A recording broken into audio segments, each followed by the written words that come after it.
Hello, welcome to Meanwhile in the Falklands. Oh, I feel so relaxed. I'm sitting here with my coffee. Do you now? It's kind of a chill Friday. Yeah, you're wearing a very Cayman-esque like beach shirt there. Just like, yeah, man. Yeah, do you know Paula's what? still on holiday. I bought this You look like Robin for my Cayman holiday. You look like Robin when she returns from Argentina in How I Met Your Mother, and she just really? comes back and she's just so chilled, man. And I'm drinking coffee. I'm going to lean over so I don't get coffee in my lovely white shirt. Oh, But there anyway, we hello, welcome to Meanwhile in the Falklands. It's just over a year we've been doing this. I know, look, and we've managed to maintain it. I think that's a big pat on the back for FITV team that we've managed to maintain it. Yeah, well done. There we go. And you too, Katie, if you're listening. Katie is now currently in the US of A. Yeah, she flew off to I the don't States. know whereabouts though. I'm going to say Massachusetts. You can say that. Yeah, if you I'm going to say it, but I'm going to try it. I'm not sure. I saw on her Instagram, not to give a plug more to her Instagram, because she seems to be getting a load of free stuff through her Instagram. But anyway, through Katie's Instagram, you can see some pictures. She was leaving from Glasgow Airport, I think. Yes, she was. With her Didn't mate. even know you could fly internationally from I Glasgow. know. There we are. We've learnt something. We've learned straight off the bat. There, I look. thought she'd had to fly from Glasgow to Down to like London, Stansted or something, yeah. or Heathrow or Gatwick. Glasgow's yeah. more international than we realised. Okay, so this week, obviously the big news, and it takes up about 15 minutes of the programme, is Don't put them off straight away. is the budget. Is the budget. So that's 15 minutes of summarising that. You see, Carl, we should really be talking about something more fun at this point, so people don't turn off the podcast. no, it is fun because listen, Put- if you forget what I'm actually saying, although apart from the 14,300% There it is. increase I was wondering how long on this one would of the take. charges, and we'll get back to that in a minute. It's quite good fun. I mean, Carl, you were filming me. I was. What was happening in the background? What was happening in the background? There was lots of paper shuffling. There was lots of... No, not at the budget. Behind when you... Oh, when we were filming... Oh, You Yes. and Paula are just on different wavelengths Yes. this Yeah. I thought you morning. meant at the actual budget. No, when we were filming the report about the budget, you were getting dripped on by a leaky pipe. Yes, I was. There was a door being slammed pretty violently behind you. By the senior magistrate, And Michelle Winard decided to come over and wave hello and put you off completely. yes. So that's another ex-FITV employee. Call's Featuring in all trouble. of them at the moment. Yeah. I should have, when we spoke about Glasgow, I should have mentioned Chris, and we'd have had Yeah. Let's just mention the last more, three it's important. generations. No, we filmed the... it was quite late on in the day, wasn't it? So looking at the rushes, it starts out quite bright. Yes. And then by the time we finished the report, it was starting to get a bit dark. Yeah, starting to So get was a bit that a dark. late in the day film, was it? Yeah, Yes. yeah, you can see people's lights on in the background. The senior Yeah. magistrate is trying to shut the door of the town hall, and it's not obviously doing a very swollen good during the job at day. it. No, Yeah. it's the door's swollen during the day, and it won't shut. So in the end, they just give it a massive bang. So if you watch the report on the budget, just look out for the senior magistrate sticking her head round the door. Well, I think we were slightly more successful in filming the court report. Oh, yeah, as, the court report I went just got the rock very and smoothly. closed the door with the rock. Oh, okay. And left it slightly ajar so people could walk in and out without having to touch the door. Clever. Yeah. Look at you. I mean, No. I should They're do not that. getting on this guy. And I like the way you'd filmed that, because you Kyle, I presume you filmed that Yep. one. Just slightly below you. I know you're a tall guy anyway. He but tried to it- film up my nose, that's Yeah, what it was. and Yeah, but it looked shoulder really hair. nice. I did like that position. It was And the emphasis. I'm getting to an age now where I need to trim my nose hair. as I say, if you film me like that and I look slim and younger, Go for it. that's Yeah. what we're going to be doing. Well, according to Crown Prosecutor, filming from below is an unflattering angle. It is for ladies. And for the benefit of the tape, I'm touching underneath my chin here. For ladies of a certain age, it's this bit here. That's And not very for flattering. guys, this is why you grow the beard. Yeah, because then the just double to chin hide everything. disappears into the beard. I saw that meme. Yesterday, and it said it had all these actors, 4 actors, without a beard, and they look really quite not very Young. attractive. Yeah. And then on the right hand side, they were all with beards, and they looked hot. So the main thing about a beard is that it hides a weak jaw. Yes, it does. Because that's the It main gives- thing. That's the main thing for a guy, isn't it? A strong jawline is It gives you considered the masculine illusion and of a attractive. jawline. So this is quite Right. primal then. Yes. Oh. Yeah. So you have the facial hair, and it covers the weak jaw up, and it makes you look hotter. There we go. And Right. I'm not going to say that for myself because I shaved mine off. So the beginning of the budget, yes, we're still on that. The budget report, the beginning of the budget I'm report. trying to be a real way. It's always very difficult, I find, to make that kind of thing interesting. I Yeah. know some people, and I know that there's somebody who's just up the corridor my husband, who really is into numbers and stuff like that. But for the average person watching it, it's not. It can be a bit dry. Yeah. So we did this 2-way studio filming at the beginning, which we've done before, haven't we, Thomas? When we've had a piece that we don't know much about. Yeah. What was it you did a few months ago? Some ship or something, wasn't it? It was the Argentine ship entering the Falklands waters without permission. That's it. And no one would talk to us. No. But we needed to report it. So we reported it by having Thomas down. So it looked like we were doing a live link. Well, actually, that Yeah. one. It looked like we were doing a live link, but it's clearly not, because we don't have that ability. TV so, magic. Yeah, so we film a little bit in the studio where you ask the question and then stare down the camera and look interested, and then we go down to the jetty or wherever it is and film you, and you do the replies. Yeah. So we tried that at the beginning. Hannah's acting ability, not the greatest. What was so long about it? It's just like, I mean, well, you'll have to tune in to FITV Yes, I'll have to at tune in to 7 watch o'clock it. this evening on KTV I channel want- 855 or online at fitv.co.uk/channel. I want the behind the scenes though. I think you're just going to have to tune in and see Hannah's acting. Oh, so only one sitting this year or something like that. Anyway, let's move on for that. Carl, you've been pursuing a story this week. I've been pursuing quite the strange story. Who would know that chess could cause so much controversy? I love chess. Chess. I love chess. Chess. So a chess tournament was held in one of the hotels over here. So I hope you didn't say that in your piece. Was it a tournament really, or was it just a few blokes having a game of chess? It was registered as a It was tournament, so I was registered as a calling it a tournament. Oh, Yeah. okay. So yes, a chess tournament, awesome blokes having a few games of chess, happened in the Phone House back in March, and they registered it as having happened in Argentina, and quite clearly in Cheeky. the Falklands that does not go over well. No, that's a bit cheeky, that is. And it prompted replies from the English Chess Federation, MLA Mark Pollard, and then Jeremy Hunt also Got involved, really? Yeah, he was on Twitter saying about how it's unacceptable and blah blah blah. So can I just say my Twitter thing? Right, I am so excited about this. For listeners, I am what's known as sapiosexual, so I'm attracted by intelligent people. And the Grandmaster, who is like just below like Kasparov, went to visit FIGO House, Falklands House in London. And so they tweeted about it, said, "Oh look, he's come here." And so I tweeted, "If he gets on the plane on Sunday, he can be here for Monday, and he can join our chess club on Monday."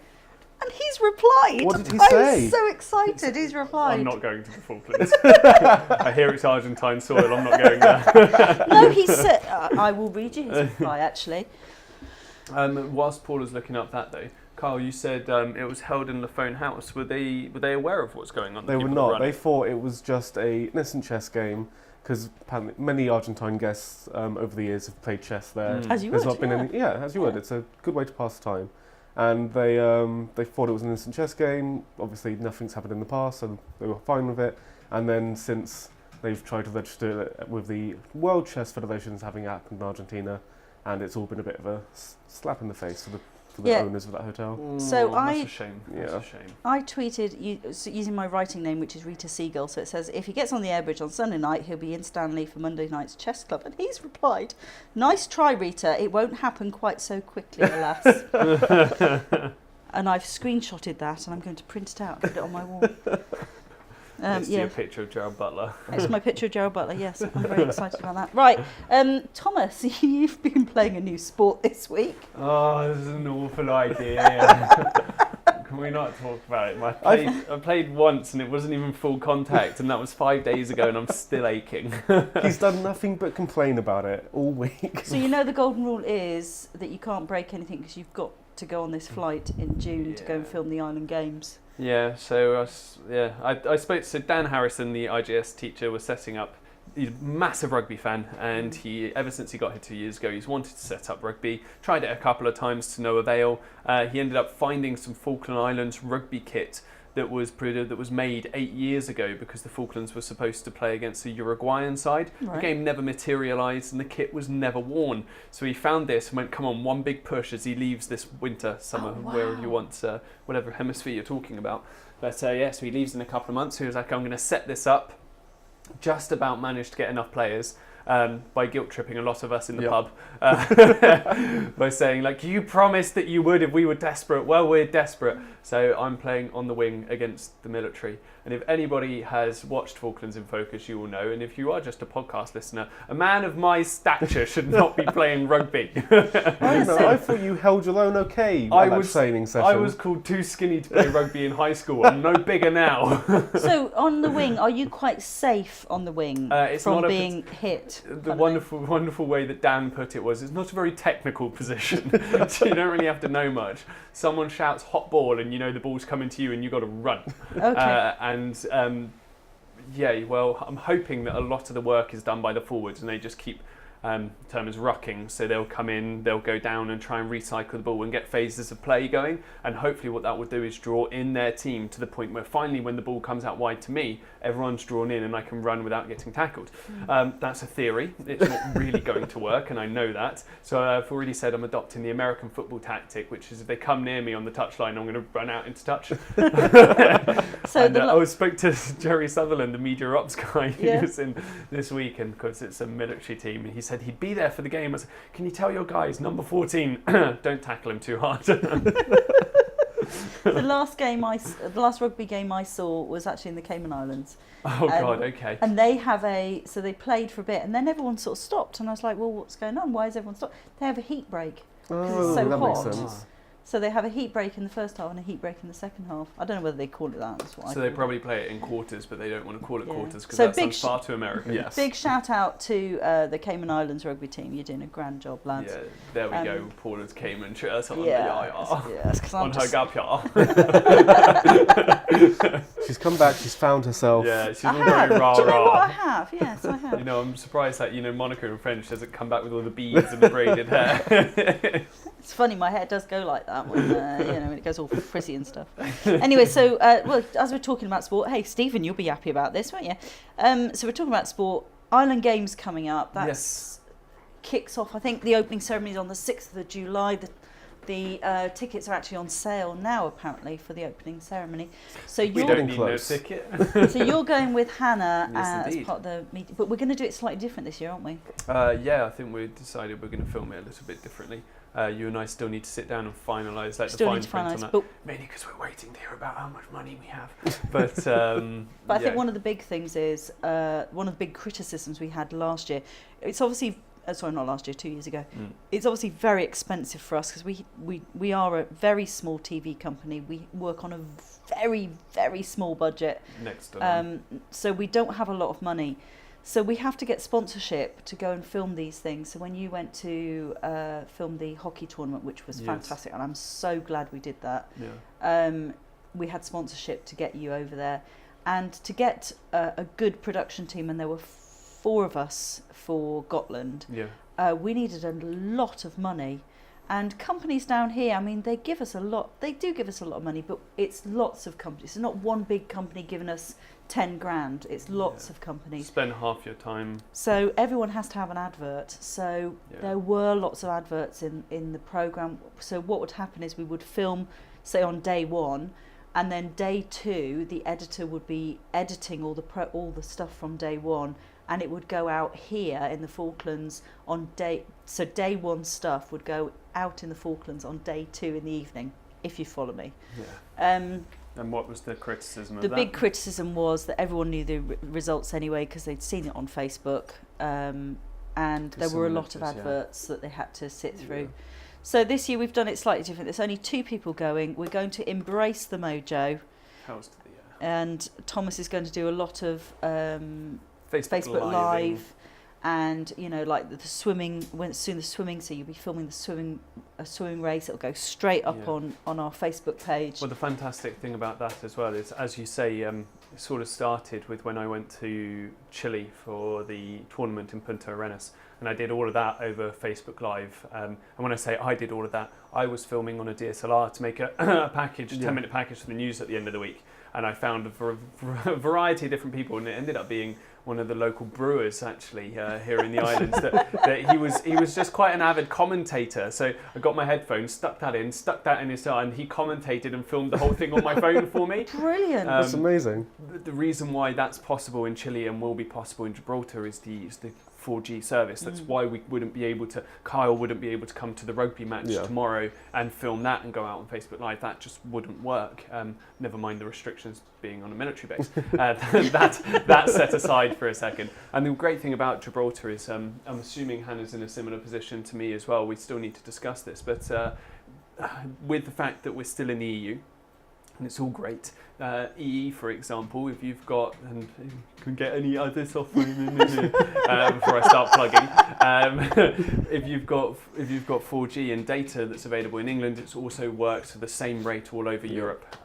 So go down there with just the data on my phone and with just 4G the whole way. So there will be a lot of Wi-Fi and a lot of internet hotspots. But if we're ever lacking on that, just the availability of the 4G and the affordability of the 4G up there as well. Fantastic. And we'll be able to hopefully get some content out to the local people immediately. And then on the Friday, so during the week, Thomas and Hannah will be sending us footage back here. And so Friday's programme will be basically an Island Games sport fest, I think, for that week, Kyle. Yeah. Only Kyle and I in the office.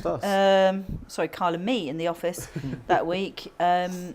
But we've got Tyrone, who's just finished his exams, who came on work experience and seemed to pick up Premiere Pro really quickly. So we've got him. We've got Dan back as well. Dan's back in the house, although not today. Dan the man. So doing he's come back from doing his degree in Chichester, and he's about to go into his second year. So third year, isn't it? Second year.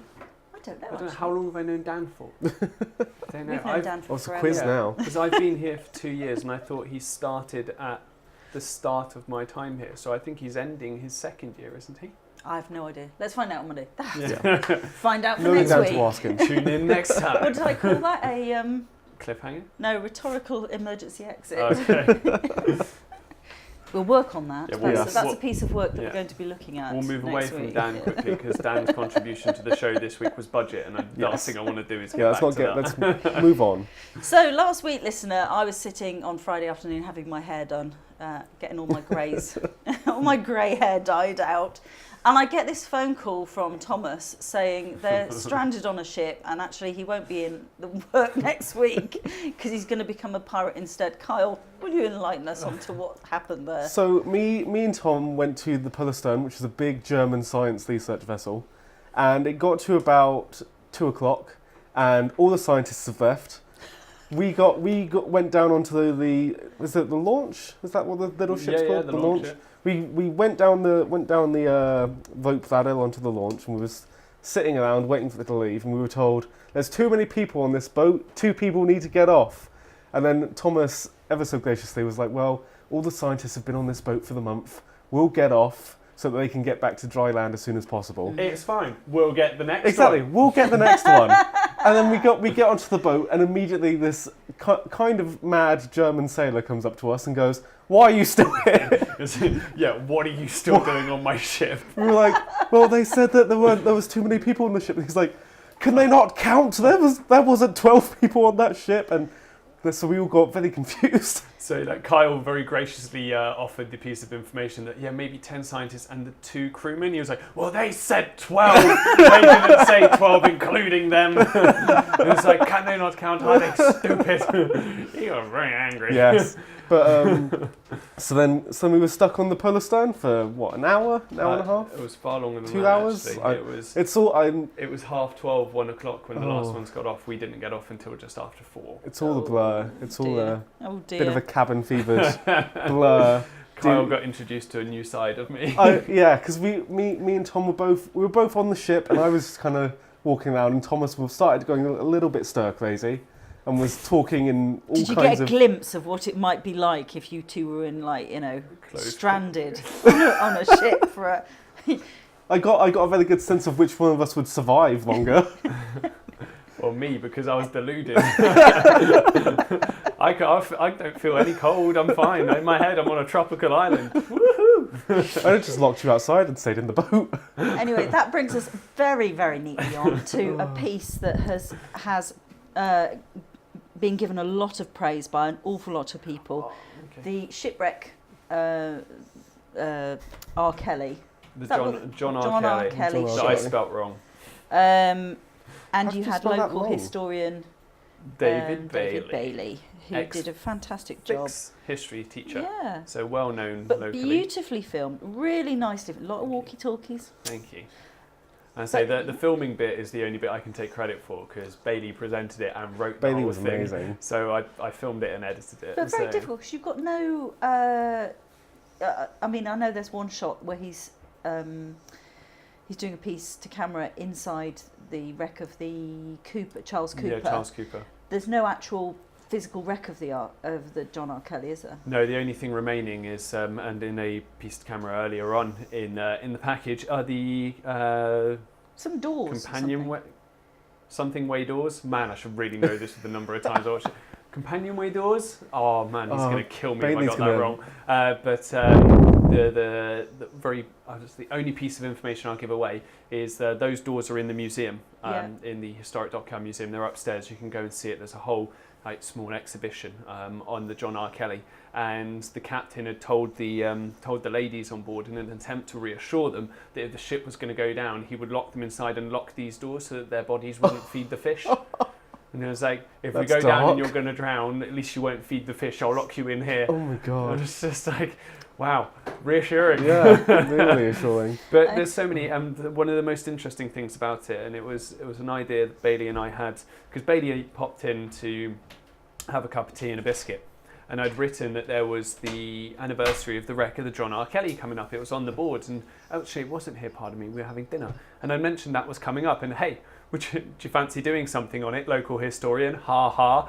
Next day I received like 2 A4 pages of script from Bailey going, how does this sound? Wow. But it was was passionate really about good. it. Yeah, he was really quite natural.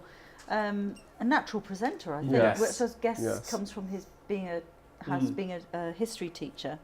With that, listener, you can look at that. I think we've got the link on our Facebook page. It's on our Facebook page, it's on our YouTube channel.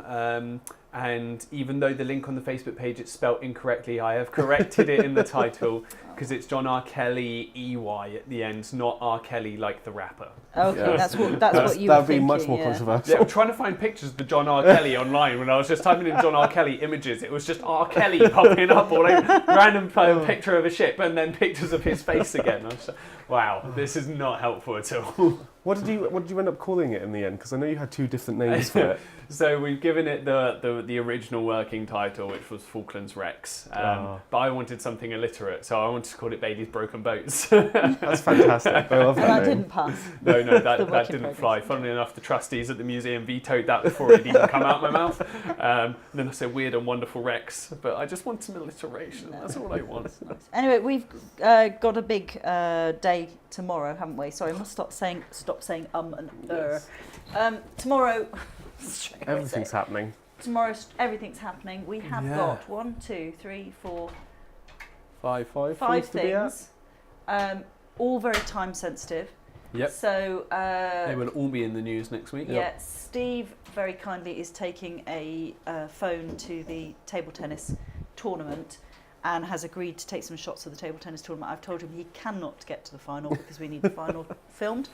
So he's going to do that. Well, with any hope, the 2 guys going to the Island Games will be in the You final never know. against one another. You never know. We've got World Oceans Day, so we're going to get there just before 10 o'clock Yeah. and hope to get some interviews because you need to be out of there by 10:30. Yeah, I need to be at the... Well, I'll take my kits with you because I need to be at the leisure centre for 11 a.m. As we're all getting a coach up for the rugby game. Excellent. So that's in the afternoon, so you'll be filming that. Hey, Stephen, this is great for you, isn't it? So much sport. So much sport. Fitzroy Memorial, that's Kyle and Hannah. That's a bit of a... I mean, that is quite an exercise routine anyway, with 4 memorials to walk to. Yeah, so it's a bit of a run around that one. It's one of those where you definitely need to watch the previous year's ones before you go. Yeah. Dress warmly. Wondering how it's going to go. It's quite exposed out there, and you need to dress warmly. And then it's Worldwide Knitting Public Day. Which is the most exciting Which is story. well, for me Yes. it is. I'll tell you why it's exciting, because it's run by the Guild of Spinners and Weavers down here. I love that they're a guild. I know. Yeah. And a few weeks ago we did the dyeing session where we all dyed a load of wool. And in that time period, these ladies, who are brilliant, have spun most of that wool that we dyed. Oh my I God. haven't done any of mine Mm-hmm. at all. And it's a chance not only to knit in public and sort of have a chat and stuff, it's to bring the stuff we've dyed Yeah. to have a look at Yeah. it. And that's when you get dye envy, when you go, oh God, I wish I'd used those colours. Yeah. That kind Yeah. of thing. But It's it's gonna good. be It's fab. good for it's good for you to get the creative juices flowing, and next year Absolutely. it gives you some other ideas, doesn't it? Absolutely, absolutely. So that's that. Looking to next week, obviously Liberation Day. Sorry, I'm moving my head away from the microphone. 37 years. Yeah, 37 years, that's Liberation Day. That's on Friday. So it's a bank holiday here in the Falkland Islands. So we'll probably record our podcast next week on Thursday. Yes. Yeah. But listener, don't be surprised if there's not a podcast next week. It's because we have run out of Yes. time. Yeah. Because on the 12th there's also the HMS Glamorgan Memorial. That's very significant for FITV, because when we very first started in February 2011, a load of HMS Glamorgan guys came down because they had organised a memorial, which is at Hooker's Point. And it's beautiful. It's from Welsh stone, Yeah.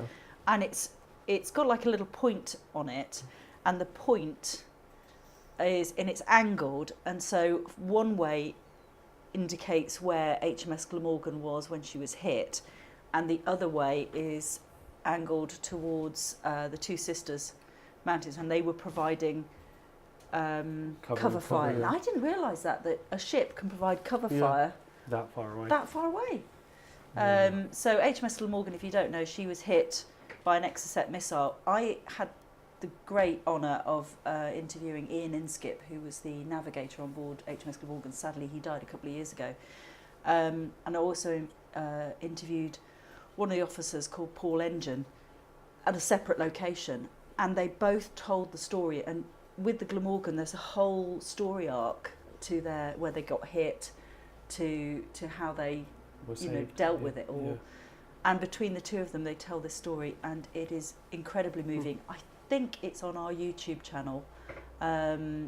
Would that be one of those where we put out along with this year's memorial next week? We may well do. I know in previous years I've had problems with it. I think the sound, the audio codec on it was a bit weird, and Because of how long ago it was filmed. because it was okay. filmed on Potato cameras. potato cameras.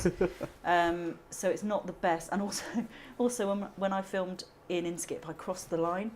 So I had two cameras on him, and I crossed the line. With both? Sorry? With both?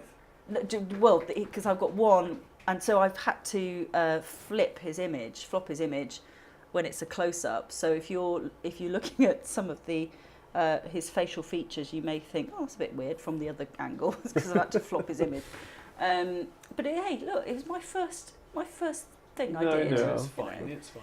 So, and the captain came down as well, and they had this big memorial, and it was lovely, absolutely lovely to see them.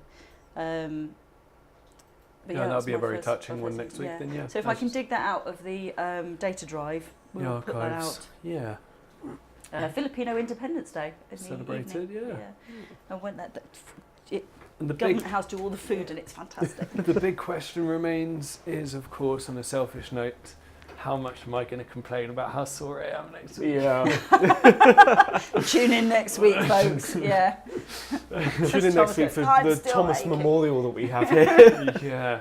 Well, I said I'm happy to break anything apart from my legs because No, you can't break anything. You've got to get a flight. at the Yeah, end but of that's the fine. year. I will cut off the plaster and get it. I got 6 days before I have to be in Gibraltar on the other side. I'll get it recasted. It's fine.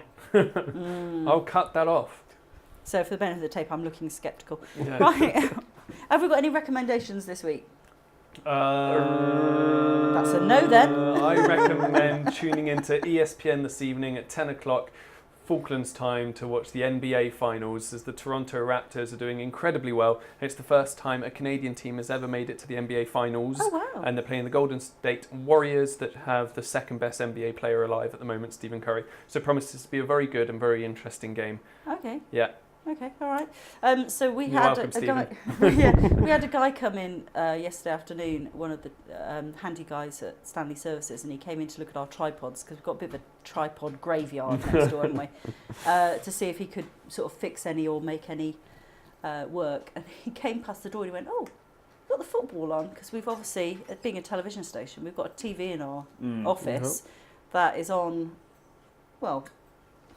If I have anything to do with it, it's on sport a lot of the time. Yeah. So during the World Cup and that, we have it on in here, and You get people wandering up and down the corridors, have a quick look, and then wander away talk again. to you, Paula, about some invoices. Oh, you got the football on. It's a nice relaxed atmosphere here anyway. So guys, that comes to the end of this podcast. Look at that, 30 minutes, and I have not got to cut anything out. No mustard words, no nothing. Hannah, I hope you're listening to this. Because I'm not in it. Yeah, no mustard words this week. So anyway, if you would like to follow along, you need to look at episode 432 on our website, fitv.co.uk. Give us a like on social media or follow or whatever you guys do. And we shall see you next week. Yeah. See you next Thank week. you for listening. Bye. Bye.